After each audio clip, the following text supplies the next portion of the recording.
What's going on, everybody? This is John. I'm back from Arizona, and today I don't have it in my car right now. It's in my bag over here, but I do have a Lytro Illum or Illum. I'm not sure if I'm pronouncing that correctly, but I'm gonna go out and test this out in the field and see exactly how it works and see if it's a practical camera. So stay tuned.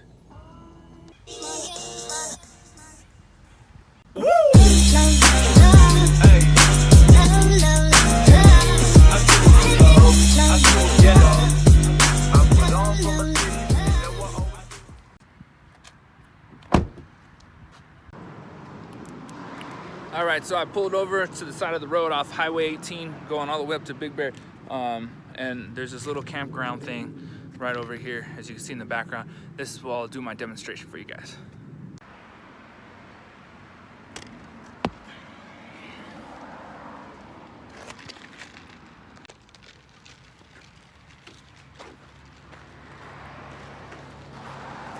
So I got the Lytro on my neck right here. You can see it. I'll show it to you a little bit more in depth right now in a second once I get settled right around here. But it's a really neat looking camera. It looks very futuristic.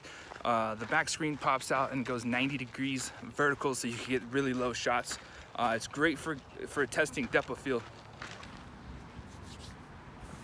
All right, so for all intensive purposes, the reason why I'm on this dirty table is because I want you to see what I'm gonna be doing. So this is a depth of field test with this Lytro camera, and this is the reason why I still have this. So I'll go ahead and put this here, okay? Now what I'm gonna do is I'm gonna turn on the Lytro camera, and I'm gonna go ahead and pull around the camera that's recording right now so you can go ahead and see what I mean in regards to the depth of field. All right, so I'm standing behind the camera and you can see the Starbucks coffee there and all this in the background, right? Well, what this Lytro camera does, oops, don't be looking at that. What the Lytro camera does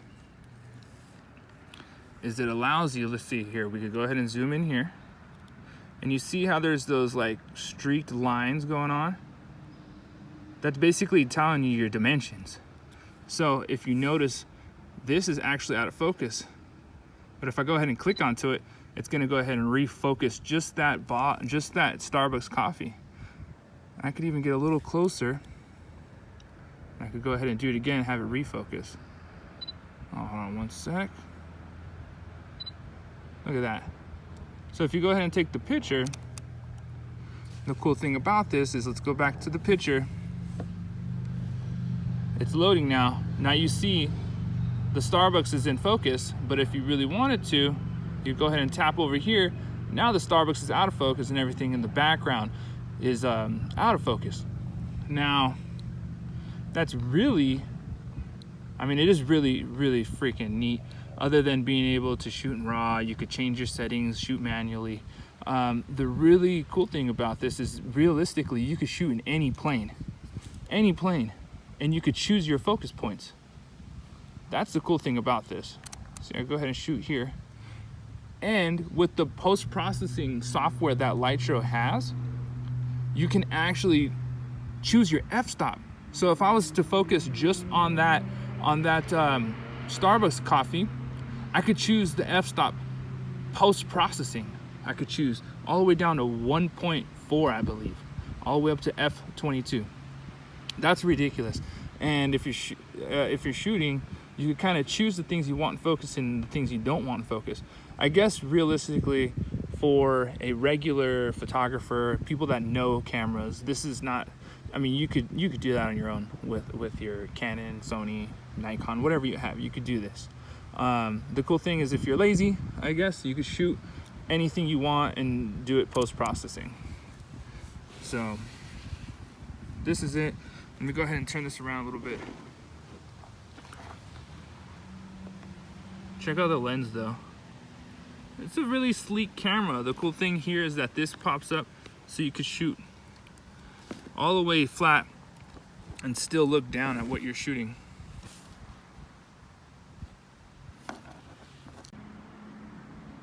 So here's another neat little thing. What I did is I set up my phone on the tripod right there with that in the background. Here's just another example so you can see what I mean. Look how in focus this is right here.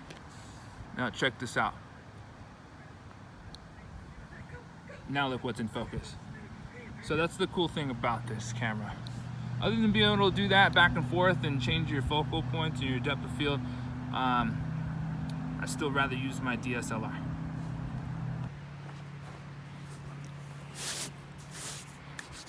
Now to all you non-technical people out there, I don't know if this camera is for you. When it first came out, I think it was over $1,500. I got this because my dad bought it because he was really interested in this technology here. I feel there are reviews out there on it already. If you have the Lytro program and their app, it's super cool because you could play around with so many different planes. And but now this camera, I think brand new, you could get for about $600. I don't think I'm gonna keep this camera, but I am really interested in doing a portrait photo shoot with this camera. Just because I want to see how sharp it is, and I just want to test it out with a few models. But so if you're interested in shooting with me, go ahead and comment or reach out to me. Let's go ahead and shoot. If we shoot with this camera, definitely do it for free. Most of the stuff I do is for free, just to help people and guide people and entertain you. So if you're interested in buying this particular camera and you think it might fit for you, also reach out to me. I'm going to be selling it because I have a Canon 5D. So if you've used this camera as well, go ahead and comment below what you think about this camera, if you like it, if you don't like it, and what your comments are. If you have any questions, also go ahead and comment below. This is just a little short introduction to this camera. So go ahead and like and subscribe if you like what you see. I'm still practicing, so this is a lot harder than it looks to be able to do YouTube stuff, you guys. So thanks for bearing with me, and thanks to everyone for their support. This video is sponsored by cityapparel.com. Go ahead and check them out on Instagram and check out their website. Uploading merchandise every day. I don't have my shirt on today, but really good stuff.